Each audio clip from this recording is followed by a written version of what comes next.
Welcome back mga kaboxing!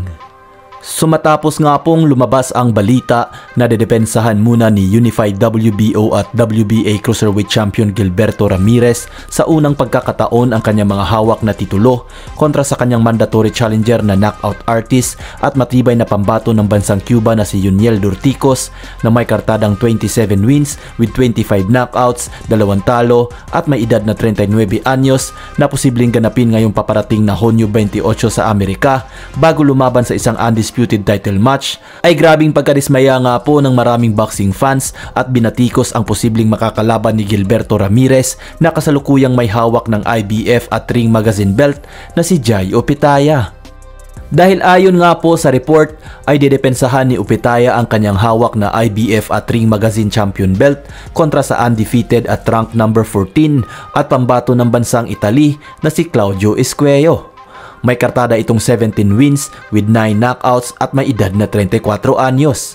Ang bakbakan ng dalawa ay gaganapin ngayong paparating na Mayo 13 sa mismong baluarte ni Opetaia sa Gold Coast Convention Center, Broadbeach, Australia na ipapalabas ng DAZN.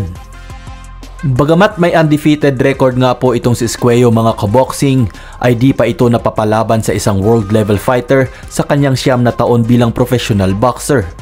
At wala din itong masyadong experience sa amateur boxing dahil di ito nakatikim ng panalo at may 2 talo at nagpa siya agad na maging professional boxer taong 2017. Kaya di daw lubos maisip ng ilang boxing fans kung bakit ito napasama sa top 15 ng IBF at piniling kalabanin ni Jai Opetaia.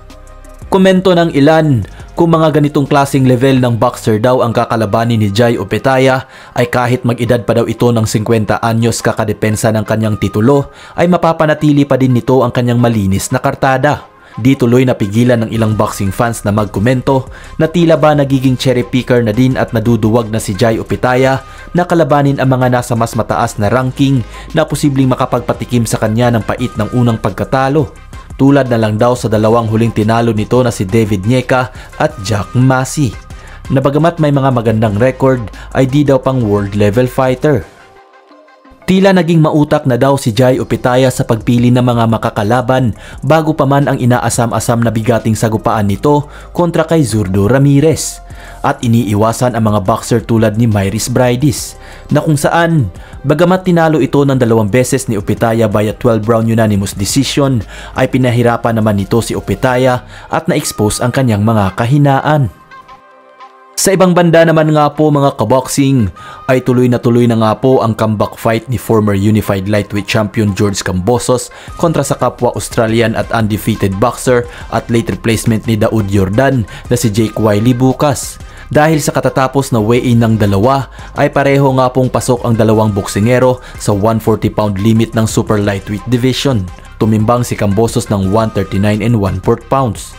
Samantalang si Wiley naman ay tumimbang ng 139 1/2 pounds. Dahil dito ay tuloy na ang bigating bakbakan ng dalawa bukas. Bagamat aakyat ng ring si Wiley bilang heavy underdog bukas at halos wala nga pong naniniwala dito na matatalo niya ang former Unified Champion, ay lakas loob nga pong sinabi ni Wiley na gugulatin niya ang mundo ng boxing bukas at sisirain ang plano ni Kambosos na makalaban ang IBF champion na si Richardson Hitchens. Samantalang si Kambosos naman ay nangakong dudurugin at pupulbusin niya si Wiley sa oras na magharap na sila sa ibabaw ng lona.